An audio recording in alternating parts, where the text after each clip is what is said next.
More than 3 million Muslims gave their lives defending the United Kingdom over the course of the First and Second World Wars.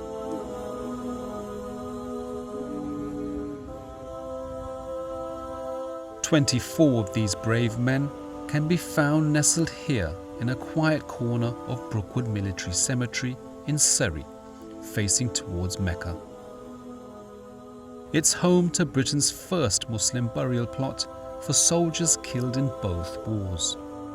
The soldiers' fate is inextricably woven into the rich tapestry of Britain's history, never to be forgotten.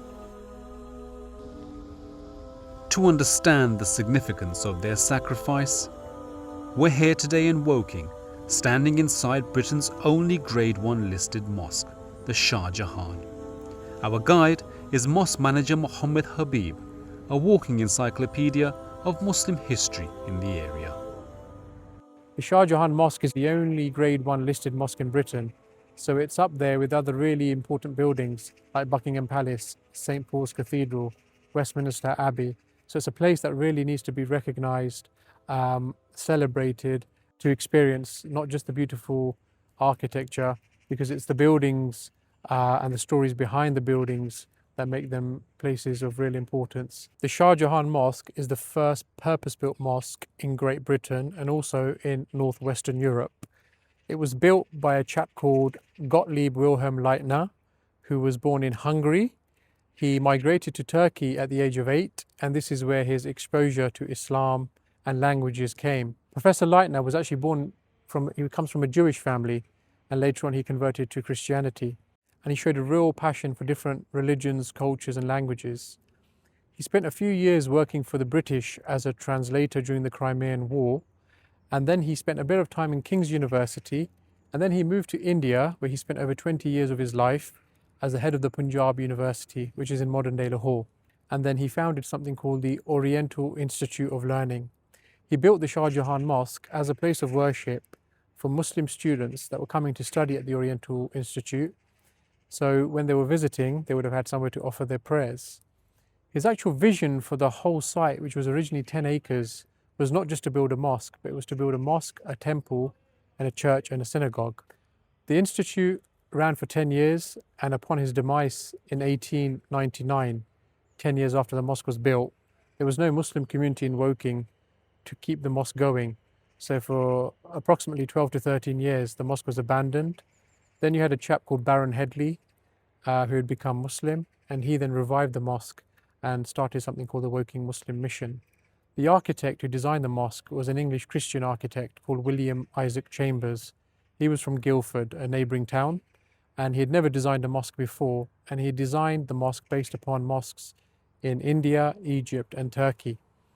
The lady who funded for the mosque and paid for it to be built, and who it's named after, was the Begum of Bhopal, Princess Shah Jahan, and the mosque was completed in the year 1889. The mosque is so beautiful, not just from the inside, but also from the outside. We have gold leaf on top of the finials, we have terracotta around the arches, we have the beautiful walkway inside the mosque, and behind the mosque we have gardens of palm trees and beautiful flowers, and in the summer it's a very, very bright place, and we have a lot of different types of flowers, different colour roses. And the whole idea of the Islamic themed garden is when you come and before you enter inside the mosque, you're getting a small taste of heaven on earth, and also the beautiful smells and the beautiful scenery and flowers. They instill a sense of joy and happiness before entering inside the building for prayer and worship. Before we go inside the mosque, let's stay in the beautiful grounds and meet the head imam, Saeed Hashmi. Mosque is the hub of the community. It is not only, leading for the prayer, as our mosque is an icon of the country.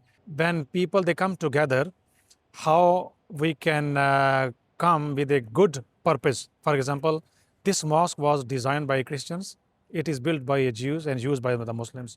So three, different religions, three different faiths coming together, it becomes the icon. I think in the world, it is a rare history. And it is a great message of peace, how in the world people, they can live together peacefully, and people, if they get together for the good and positive purpose, this is the result. With a rich history and listed building status comes responsibility. While the mosque is Grade 1 listed, the library is Grade 2 listed and being painstakingly renovated. It is also in this very room where modern-day Pakistan was given its name. It's where we find trustee Muhammad Gamal tasked with overseeing the building's restoration to its former glory. Basically, this mosque is very important for British Army, British heritage, and for the Muslim community. For the Muslim community, it's obvious that this is the first purposely built mosque. But for the British Army and British heritage, like in First World War, there were about 1.5 million soldiers fighting for the Queen from subcontinent. So whosoever died, the Shah Jahan Mosque had the responsibility for their burial.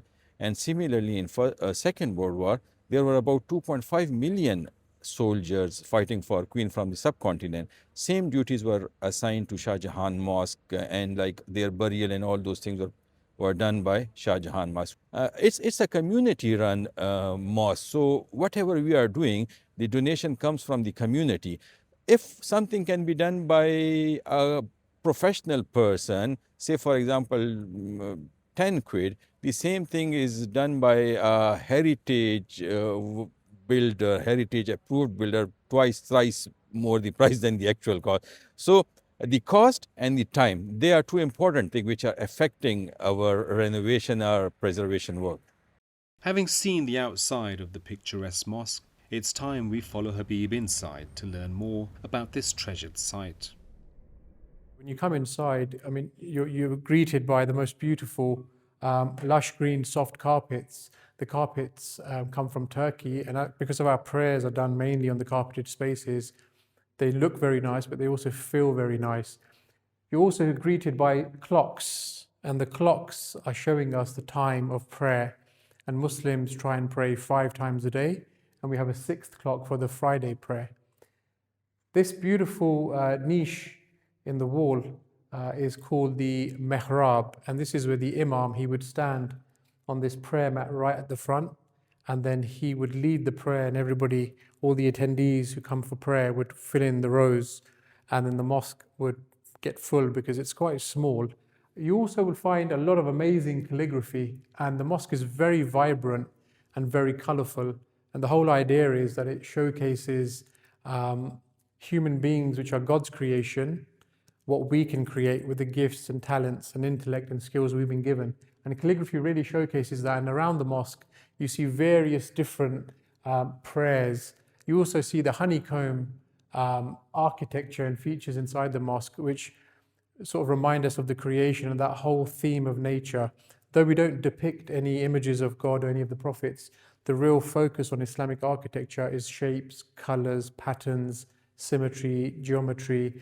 We also have the beautiful Qurans, which are also very highly decorated. And you will see this is a very, very common theme within Islamic architecture and mosques as buildings themselves, that even the books are so bright and beautiful.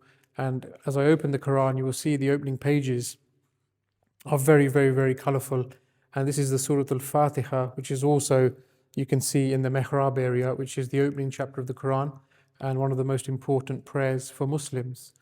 In this frame here, we actually have the whole of the Quran, which consists of 30 chapters. So you could call it, a 500-page book. And it's all been done by hand in this beautiful frame in really, really, really small writing. The mosque is very, very small, but it's very, very beautiful and it's very complex. So some of the stars that we can see here in the windows, stars above the inside of the dome structure. So stars are really, really important because they represent guidance, and the symbol within Islam is the crescent moon and the star. This wooden platform here is called the mimbar. This is the altar where traditionally the imam would deliver his Friday sermon. And all of the materials used to build the mosque are all British. So we have Bath and Bargate stone. The dome is made from copper and zinc. So though you may feel as if you're somewhere in South Asia when you're inside the mosque in this mini oasis, the mosque is very, very British in its actual essence and structure. The original door of the mosque is a beautiful large door, as you can see, and the patterns. You'll see a common theme of arches in and around the mosque, and this symbolizes the oneness of God one God, Muslims being one family. And the colors represent, green represents the earth, creation, scientifically proven to have a calming effect. The white symbolizes purity. So that whole idea of coming into the mosque, it's more than just a building, it's a spiritual place, it's a place for connection, a place for prayer, forgiveness. So the colors and the architecture really embody that sense of calmness and peace, which is what everyone's trying to find. We also have the beautiful chandelier, which lights up the mosque. And the inside of the dome, we can see the verse of the throne, which is a very, very popular verse from the Holy Quran. We have the 99 different attributes of God, of Allah, in the honeycombs. We have the Shahada, the declaration of faith. We have the Surah Al-Fatiha. So all of this calligraphy was done by a Turkish calligrapher by hand. The mosque is quite small, but it has a lot going on in terms of the design, the architecture, the different features. So it's a really, really remarkable and special place. And not just what you're seeing, but the feeling you have when you're inside the mosque. It's one of peacefulness, serenity, and a real sense of calmness.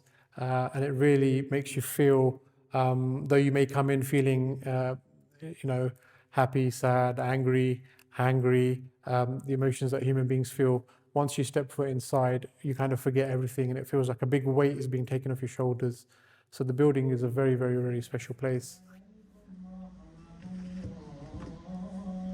We will now be entering inside the men's prayer hall. The prayer hall is a lot larger than the old historical mosque.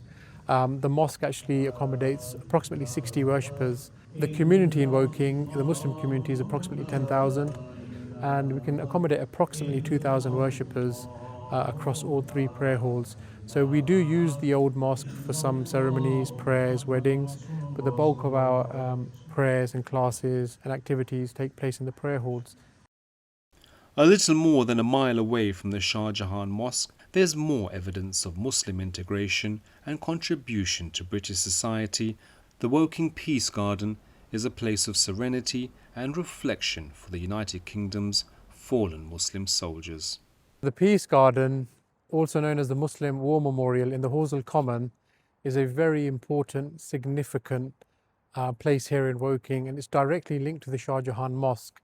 Now, there was a lot of anti-British propaganda by the Germans to say a lot of Muslims are fighting for Britain in the world wars, but there's no recognition.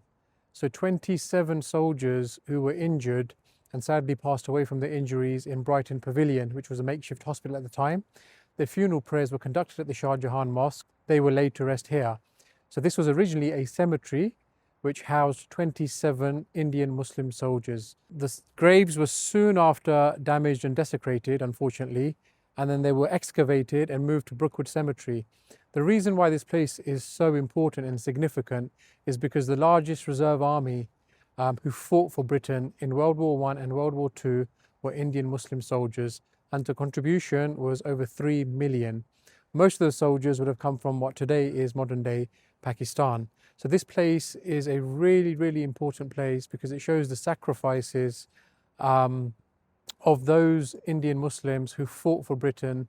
The most amount of Victorian crosses given outside of the British Armed Forces were to Indian Muslim soldiers. So this place really gives a sense of belonging and identity, especially for people who are from the South Asian community, that their ancestors and forefathers and family members paid the ultimate sacrifice for freedom and for peace here in Great Britain. In 2015, the Peace Garden was named and renovated. The site was derelict for many years. This was funded by various organisations, including the mosque. The land where the Peace Garden sits is the Horsell Common, which is owned by the Horsell Common Preservation Society. And then we have this beautiful Peace Garden, which has a rectangular water feature. There's 27 trees representing the 27 soldiers. 24 of the soldiers were Indian and 3 of them were actually North African. We also have spaces where people can pray facing in the right direction towards Mecca. And we have this beautiful plaque here. And the Arabic writing in the top in English means, for God we are and to God we go. And then we have the names of the soldiers, very traditional names, Zarif Khan, Sikandar Khan, Bostan, Mer Khan, Abdullah, Sher Gul, very old traditional South Asian names. This place is very, very busy. Many people come and visit this. Many people come here and sit down on the benches. It's very peaceful, so it has a very suitable name. And it's something which is forgotten. And it's really, really important because many people are unaware from within the Muslim community and the wider community about the sacrifice of these Indian Muslim soldiers. And there are also old photos where soldiers were visiting the Shah Jahan Mosque and having tea. So these places are directly linked. A lot of the structure is original. There have been some additions to damaged walls, but it's remarkable and it's very well maintained. And it's a really, really big, huge privilege for us in Woking to have this piece of significant, rare and crucial history as part of our community and our society. We're now following Habib to Europe's largest cemetery, where Britain's first Muslim burial site was established and is maintained to this very day. It's also where the founder of the Shah Jahan Mosque is buried, along with other notable names from its history. This is the grave of Dr Wilhelm Gottlieb Leitner, the man who was responsible for building the Shah Jahan Mosque, as well as the Oriental Institute of Learning. He was a remarkable academic who had mastered 50 languages. The Times newspaper quote that he was the greatest linguist on earth. He was born into a Jewish family from Budapest in 1840. He later converted to Christianity. He spent time during his young ages in Turkey as well as the UK. He spent most of his life in India as the head of the Punjab University, which is in modern-day Lahore.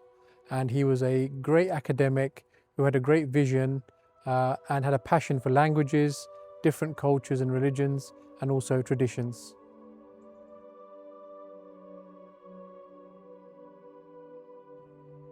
So currently we are standing in the first Muslim burial plot in Great Britain that was founded by Gottlieb Leitner, the same gentleman who built the Shah Jahan Mosque. It's over 500 acres. This section holds some very prominent, famous, well-known Muslims. So we will take a look at a few of the graves. This grave is Abdullah Yusuf Ali, who also is a very famous translator from the Quran from India. So Marmaduke Pictou and Abdullah Yusuf Ali, their translations are the most prominent, the most widely accepted, and the most popular amongst the Muslim world. And their translations were endorsed by Al-Azhar, which is a big educational institute on Islamic sciences in Egypt. So this is Abdullah Yusuf Ali, who died in London on the 10th of December 1953. This is the grave of Helen Morton Buchanan Hamilton. She was the president of the Muslim Society in Great Britain, and she was the widow of Deputy Inspector General Charles Buchanan Hamilton. Again, a very, very important lady who was the head of the Muslim Society of Great Britain. This is the grave of Al-Hajj, which is the title given to somebody who's made pilgrimage to Mecca more than once. Al-Hajj Baron Headley. Baron Headley, who was renamed Mohammed Farooq after he accepted Islam, was a very, very instrumental character. He actually revived the mosque around about 1914 after it was abandoned and left sort of to its devices after Leitner had passed away. So the mosque was abandoned after Leitner passed away in 1899 for around about 15 years, and Baron Headley had accepted Islam along with his wife Lady Jane, and they revived the mosque. So he is somebody who's a key person, key individual, prominent figure who was involved in the Shah Jahan Mosque after Leitner's demise. One of the most famous and a pioneer and a prominent and probably the most well-known Muslim figure is Abdullah Wilhelm. He is definitely buried somewhere amongst this plot. However, his grave is unmarked, and he's very, very well known for being given the title Shaykh al-Islam of Britain, so one of the most learned people in the Islamic sciences. And he was given this title by Sultan Abdul Hamid II, who was one of the last ruling empires of the Ottoman army. So Abdullah Wilhelm, and many people are very familiar with him, He's a very, very important figure, and we know he's buried in this section in one of the unmarked graves. We are trying to carry out some research to locate and pinpoint his exact grave, but we do know it's definitely within this section here. As you have just seen, the Shah Jahan Mosque is steeped in history and has been a home for British Muslims for more than 100 years. Under its current guidance, it's hoped that it will play a vital role for British Muslims for centuries more.